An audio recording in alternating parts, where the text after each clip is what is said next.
Develop these 5 abilities as part of your personal development quest. I call them the 5 abilities. Here's the first one. Develop the ability to absorb. The ability to soak it up like you're doing today. Be like a sponge. Don't miss anything. And not just the words. It's true, don't miss the words, but don't miss the atmosphere. Don't miss the color. Don't miss the scenario. Don't miss what's going on. Most people are just trying to get through the day. Here's what I want you to be committed to do. Learn to get from the day. Don't just get through it, get from it. Learn from it. Let the day teach you. Join the University of Life. What a difference that'll make in your future. Commit yourself to learning. Commit yourself to absorbing. Be like a sponge. Get it. Don't miss it. I've got a personal friend of mine who's so gifted in this area. I think he has soaked up and remembers everything that's ever happened to him. He can tell you as a teenager where he was and what he did and what he said and what she said and how they felt and the color of the sky and what was going on that day.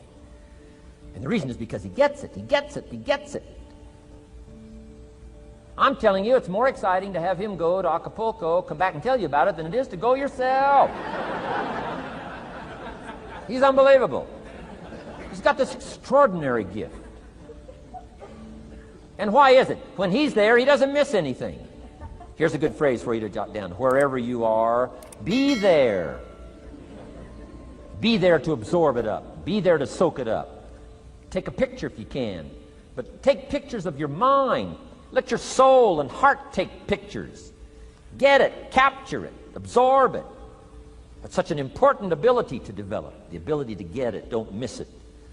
Don't be casual in getting it. Key phrase, casualness leads to casualties.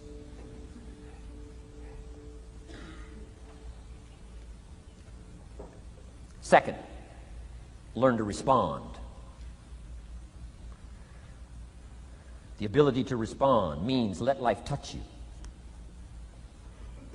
Don't let it kill you, but let it touch you. Let sad things make you sad. Let happy things make you happy. I'm telling you, give in to the emotion. Let the emotion strike you, not just the words, not just the image. Let the feeling strike you. Let the emotion strike you. Here's what's important. Our emotions need to be as educated as our intellect. Our emotions need to be educated as well as our intellect. It's important to know how to feel. It's important to know how to respond. It's important to let life in, let it touch you.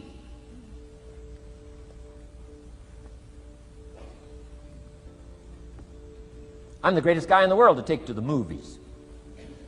I get into a good movie. I want a good movie. Make me laugh, make me cry, scare me to death, teach me something. Take me high, take me low. Just don't leave me as I was when I came in. Touch me. Do something to me. Wow. I picked up the newspaper in Australia. The advertisement says, see Dr. Zhivago on the big screen. I said, my gosh, I got to go see it on the big screen. I'd seen it, 2 or 3 times before, but the big screen, I love the old theaters, right? The balconies and the chandeliers and the draperies and all the stuff, the big screen. So I go one more time, see Dr. Zhivago, and sure enough, I'm swept away one more time. Story of the Russian Revolution, Dr. Zhivago, and that whole scenario. I had always missed the importance of the ending of that movie until this time. The other times I missed it. I'm telling you, this time, I got it. Comrade General said, Tanya, how did you come to be lost? After he'd found her, right? Said, how did you come to be lost? And she said, well, I was just lost. He said, no, how did you come to be lost? She said, well, we were, the city was on fire when we were running to escape, and I was lost. He said, no, how did you come to be lost? And that's what she didn't want to say. He finally pressed her again, how did you come to be lost? And she said, well, while we were running through the city and it was on fire, my father let go of my hand and I was lost. That's what she didn't want to say. Comrade General said, Tanya, that's what I've been trying to tell you. Komorowski was not your real father. He was not. I'm telling you, I've been looking all over for you, and I think I found you. This man, my relative, Dr. Zhivago, the poet, I'm telling you, he was your father. And Comrade General said, Tanya, I promise you this, if this man, your real father, had been there, I promise you, he would never have let go of your hand. And I got it. This time I got it. The other times I'm eating popcorn waiting for the movie to finish. I mean, this time I got it. I got it. I got it. I'm asking you to get it. Absorb and respond. Maybe you heard the story about the evangelist here in Texas way back in the horse and buggy days. Used to put up his tent in, these various Texas towns and hold tent revivals. And he put up his tent. One of these towns expected a big crowd to come and hear him preach.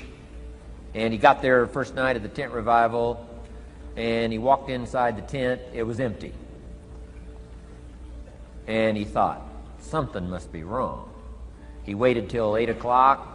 Nobody showed up. He waited till 8:15. Not a soul. Finally, 8:30. One lone cowboy wandered up on his horse, tied his horse up outside, came in, sat down on the front bench, big empty tent. So the preacher thought, well, at least I better go down and talk to the cowboy. So he goes down and talks to the cowboy, and he says, Cowboy, I don't know what to tell you. He said, I'm the preacher, and this tent was supposed to be full of people.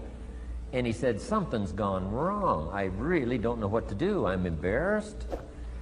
And he said, I don't know what to do. And the cowboy said, well, I'm not a preacher. I'm just a cowboy, so I can't tell you what to do. But he said, I know this, if I went out to feed my cattle and only one showed up, I'd at least feed it. So the preacher said, hey, the cowboy is right.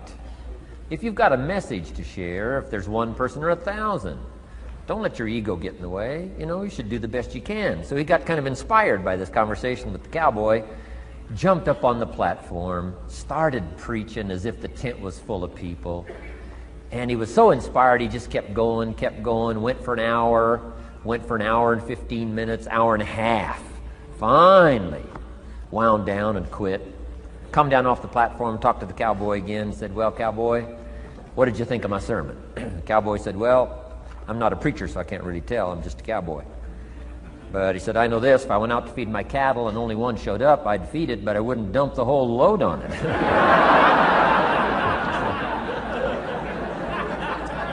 So, if it seems like we're dumping the whole load here today, I guess we really are. But you guys are working hard. Does anybody have 4 pages of notes? Oh, wonderful, wonderful. My job, I'm getting it done. Wonderful. We should give a prize one of these days for the most notes. Fantastic. I congratulate you. You're working as hard as I am. I appreciate that. Okay, we got some more work to do, so let's go to work. Everybody's okay? Say, I'm okay. I'm okay. All right. I'd love to take you with me as my traveling audience. Wow. We've covered the first 2 abilities in the personal development quest. One is the ability to absorb, don't miss anything, pay attention. Good watchword for the 90s, pay attention. Things are moving so fast these days, you got to pay attention, pick it up, soak up the colors, soak up the sounds, soak up what's going on. Second, respond, let life touch you. Let the emotions affect you as well as the sights. Now here's the third ability. Develop the ability to reflect. Reflect means go back over. Study it again. Go back over these notes that you're taking today. Go back through the cassettes one more time. Read the text one more time. But there's more to it than that. Go back over your day. I call it run the tapes again,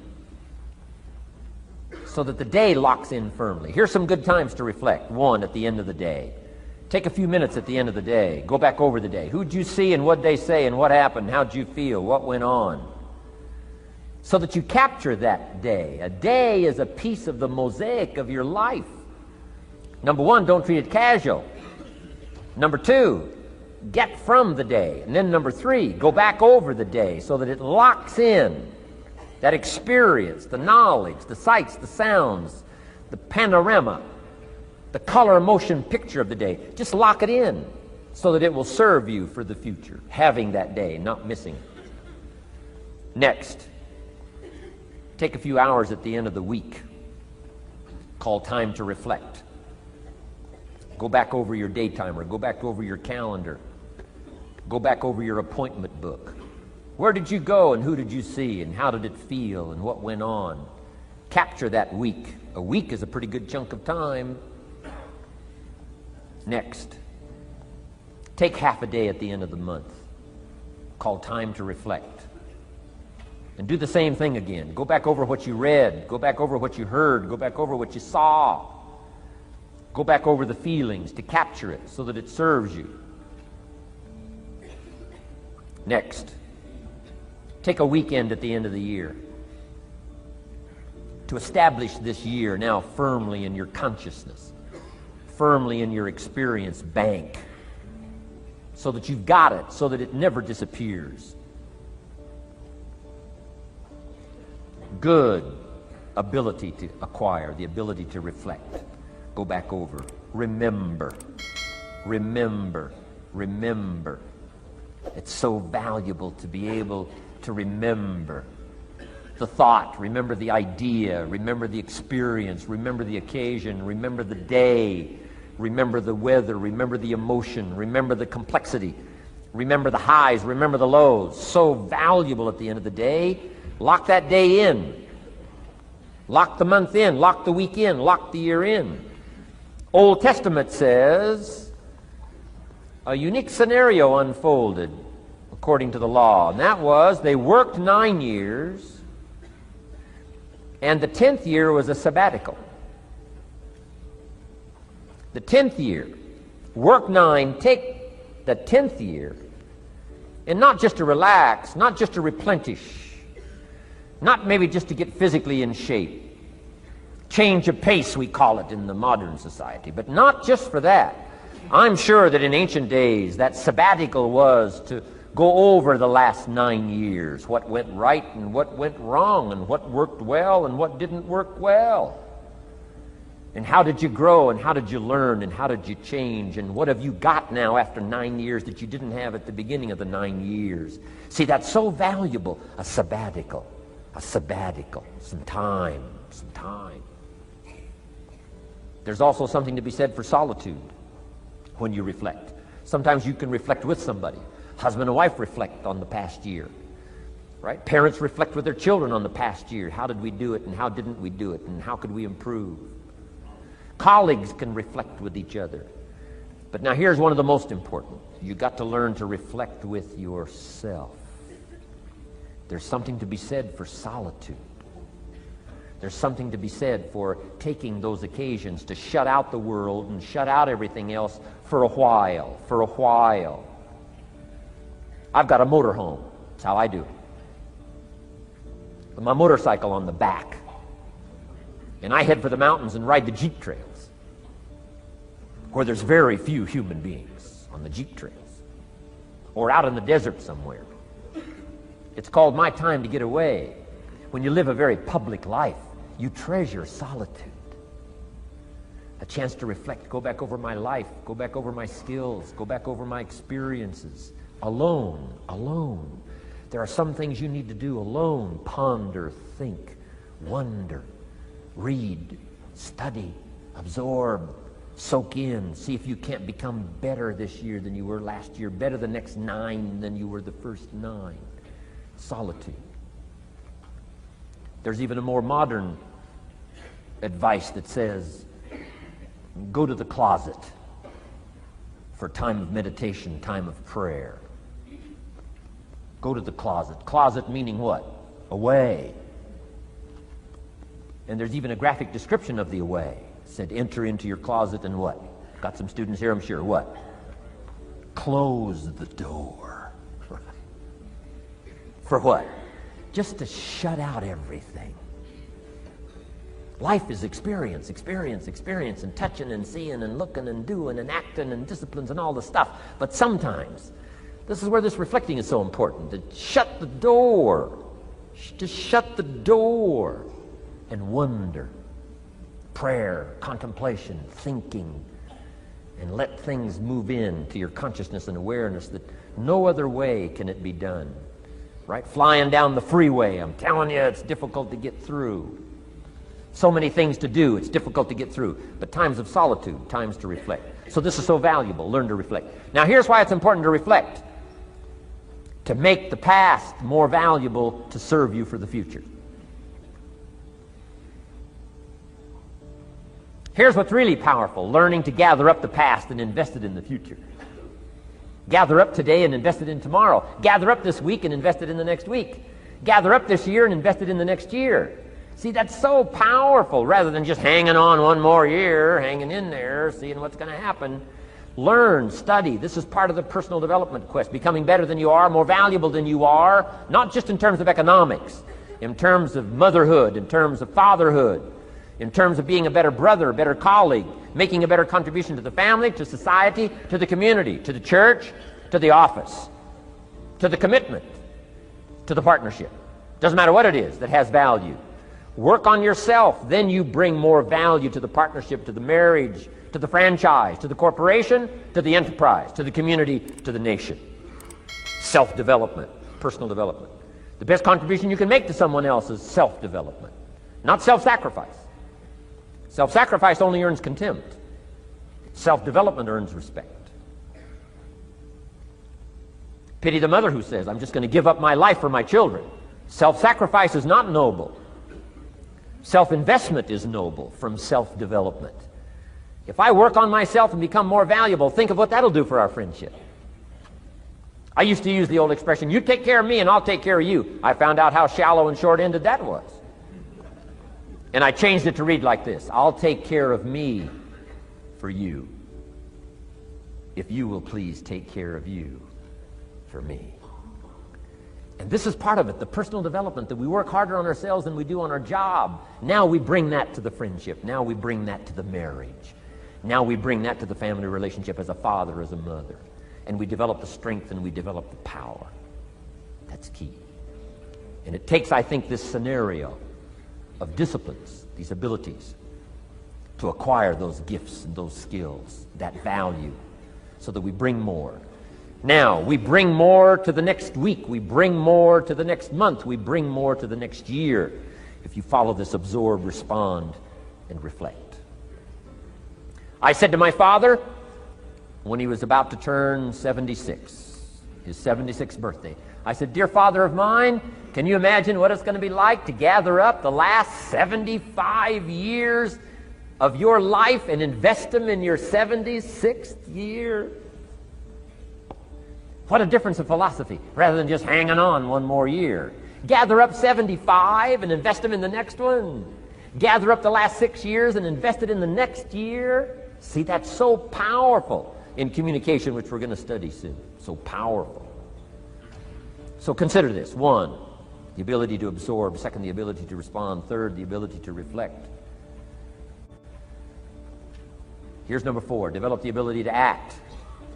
Take action. Not hasty if it isn't required, but don't lose much time. Here's the time to act. When the idea is hot and the emotion is strong. That's the time to act. You say, Mr. Rohn, I'd like to have a library like yours. See, if you feel strong about that, what you got to do is get the first book and then get the second book. Before the feeling passes and before the idea gets dim, action pronto, action immediate, action as soon as possible. Because if you don't, here's what happens. We call it the law of diminishing intent. We intend to when the idea strikes us. We intend to when the emotion is high. But now if you don't translate that into action fairly soon, now the intent starts to diminish. And a month from now it's cold. A year from now, can't be found. So act. Set up a discipline when the emotions are high and the idea is strong and clear and powerful. That's the time to set up the discipline. Somebody talks about good health and you're stirred. Says, right, I need to get a book on nutrition. Get the book before the idea passes and before the emotion gets cold. Go for the book. Start the library. Start the process. Fall on the floor. Do some push-ups. Action. Got to take action. Otherwise, the wisdom is wasted. Otherwise, the emotion soon passes. Unless you put it into a disciplined activity. Capture it. Disciplines is called how to capture the emotion and how to capture the wisdom and translate it into equity. Disciplines. Now, here's what's important about disciplines. All disciplines affect each other. In fact, here's a good philosophical phrase. Everything affects everything else. Nothing stands alone. Don't be naive in saying, well, this doesn't matter. I'm telling you, everything matters. There are some things that matter more than others, but there isn't anything that doesn't matter. Okay. We all pity the man who says, well, this is the only place I let down. Not true. Key to take home. Every letdown affects the rest of your performance. Every letdown affects the rest. This is part of the educational process on personal development. If you don't take the walk around the block, you probably won't do the apple a day. If you don't do the apple a day, you probably won't start building your library. If you don't build your library, you probably won't keep a journal, and you won't take pictures, and then you won't do this, you won't do wise things with your money, won't do wise things with your time, won't do wise things with your possibilities and relationships, and the first thing you know, 6 years of that accumulated, and we say you have messed up. So the whole key to reversing that process now is to start picking up these disciplines. Now here's the positive side. Every new discipline affects the rest of your disciplines. Every new one affects the rest. That's why action is so important. The least action, the smallest action. Take it. Because when you start accomplishing and the value starts to return from that one action, it'll inspire you to do the next one and the next one and the next one. You start walking around the block, it'll inspire you to get an apple. Get an apple, it'll inspire you to get a book. Get a book, it'll inspire you to get a journal. Get a journal, it'll inspire you to grow, develop some skills. All disciplines affect each other. Every lack affects the rest. Every new affects the rest. The key is to diminish the lack and set up the new. And you've started a whole new life process. Key. Also, one more thought on discipline. Here's the greatest value of discipline. Self-worth. Self-esteem. People are teaching self-esteem these days, but they don't connect it to disciplines. The least lack of discipline, and it starts to erode our psyche. One of the greatest temptations is to just ease up a little bit, right? The slightest lack of doing your best starts to erode the psyche. Instead of doing your best, doing just a little less than your best. Sure enough. You say, well, it's just going to affect my sales. No, it's going to affect your consciousness. It's going to affect your philosophy. Now you've begun in the slightest way to affect your own philosophy. Here's the problem with the least neglect. Neglect starts as an infection. And if you don't take care of it, it becomes a disease. And one neglect leads to another. And the worst of all, when neglect starts, it diminishes our self-worth, our self-confidence, our self-value. You say, well, how can I get back my self-respect? I'm telling you, you don't have to go to 29 classes. All you have to do is start the smallest discipline that now corresponds to your own philosophy, like I should, and I could, and I will. No longer will I let neglect stack up on me so that I will have the sorry scenario 6 years from now, giving some excuse instead of celebrating my progress. That's the key to discipline. Okay? Let's get kids involved in the least of disciplines. One more, and then one more, and then another one, and then another one, and then some more. And the first thing you know, you're starting to weave the tapestry of a disciplined life into which you can pour more wisdom and more attitude and more strong feeling, more faith and more courage. Now you've got something, a vessel in which to put it. And now the equities start to flow.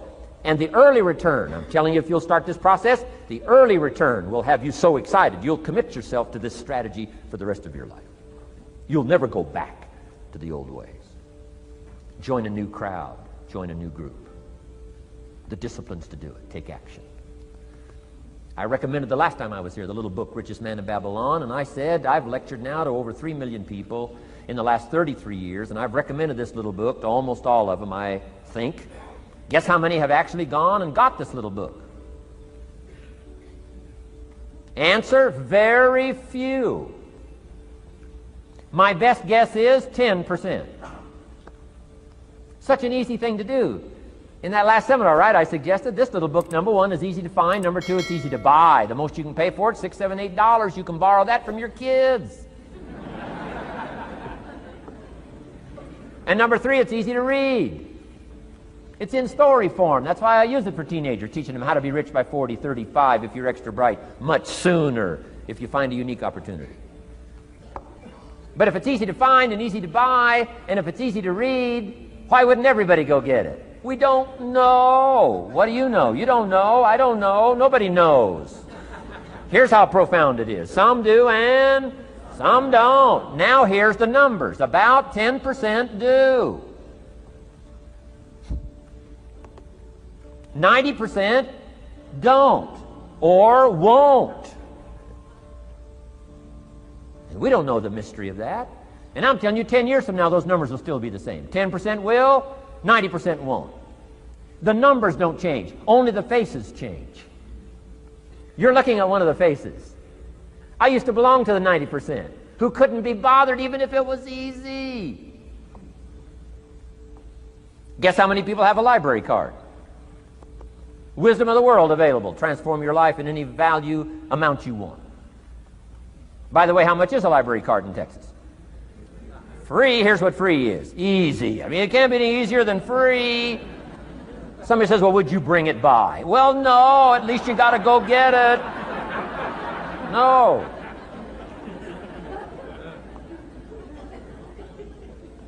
Wisdom of the world available. Transform your life spiritually, socially, personally, economically, and every other way. Teach you how to be rich and powerful and sophisticated and healthy, influential. How many people have a library card? Answer, 3%. 95, 97% couldn't be bothered.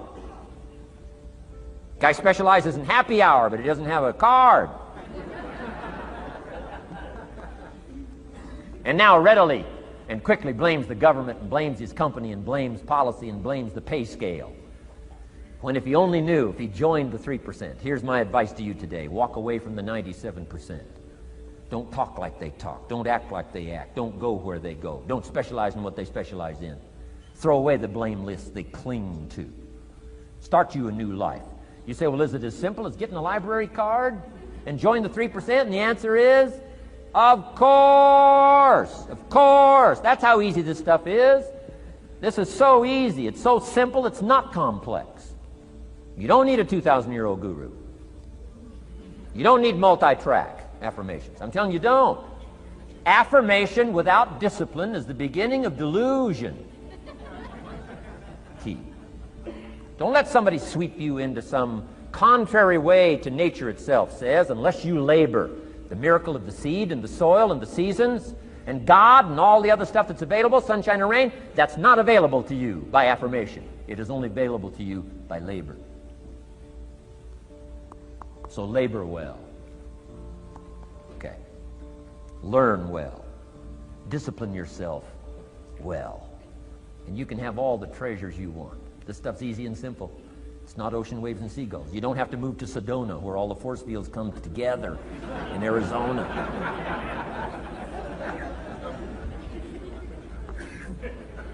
Let's teach our kids the simple ways to transform their health, number one. Their economics, number two. Their ability to communicate, number three.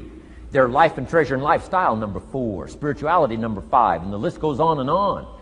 Let's not leave out any of the least of disciplines that encourage us to do the next one, to do the next one, to do the next one. First thing you know, this whole scenario for you is spinning up instead of out of control on the negative side. This is all you got to do. It's as simple as this. It's as simple as a start, committing yourself to life change. And once you start down this road, I promise you, you'll join the 10% and the 3%. We're going to talk financial independence in just a little while. Guess how many people can retire from the income of their own personal resources when it comes time to retire? Answer, 5%. In the most independent country in the world, 95% are dependent, 5% are independent. Take charge of your own retirement. I'm telling you, if you take charge of your own retirement through personal development and all these skills we've taught today, plus what's coming up, financial independence, I'm telling you, take charge of your own retirement, you can multiply it at least by 5, maybe by 10, maybe by 20, maybe by 100. Let the government take care of it, some company take care of it, you got to divide by 5. Take charge of your own life, take charge of your own day, take charge of your own conversation, take charge of your own family, take charge of your own possibilities. And learn these skills, develop this kind of strategy, and I'm telling you, life will open up for you. Join the 3%. Join the 10%. Join the 5%. Walk away from the 95%. In our Leadership Weekend we teach, find out what poor people read and don't read it.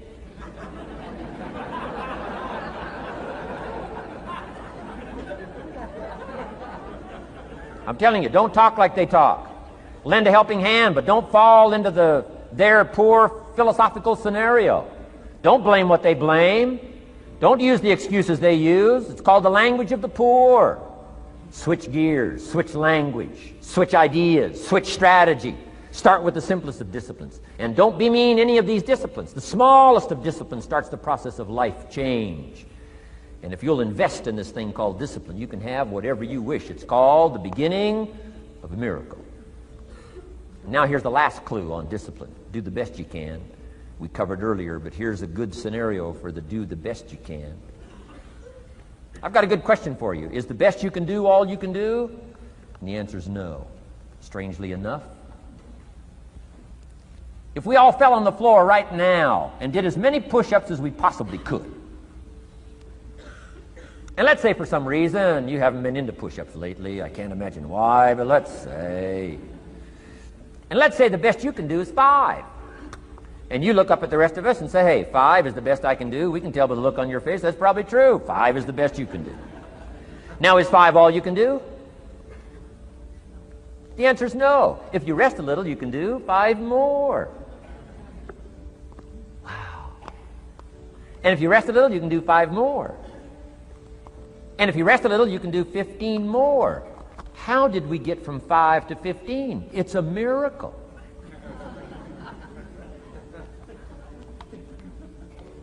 And if you rest a little, you can do 15. Rest a little, you can do 15. Rest a little, you can do 20.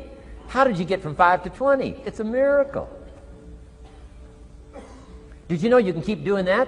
Do a little more, rest a little, do a little more, rest a little, and finally get up to 50 push-ups? Is it possible to get up to 50 push-ups? Of course. How do you go from 5 to 50? It's a miracle. How do you get a miracle going? Number 1, do what you can. Don't leave out what you can, from writing a letter to your mother in Florida. Start cleaning it all up. 2, doing the push-ups. Go from 5 to 50. It's a miracle. Number 1, do what you can. Number 2, do the best you can. Here's number 3, rest very little.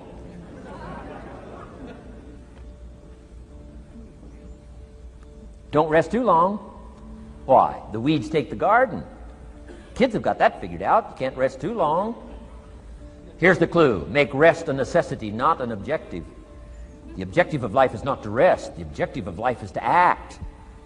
Think of more disciplines. Think of more ways and means in which to use your own wisdom and your own philosophy, and use your own attitude, your own faith, your own courage, your own commitment, your own desires, your own excitement. Invest it, invest it, invest it, invest it in discipline so that it's not wasted. The smallest of discipline. Thereby transform your life.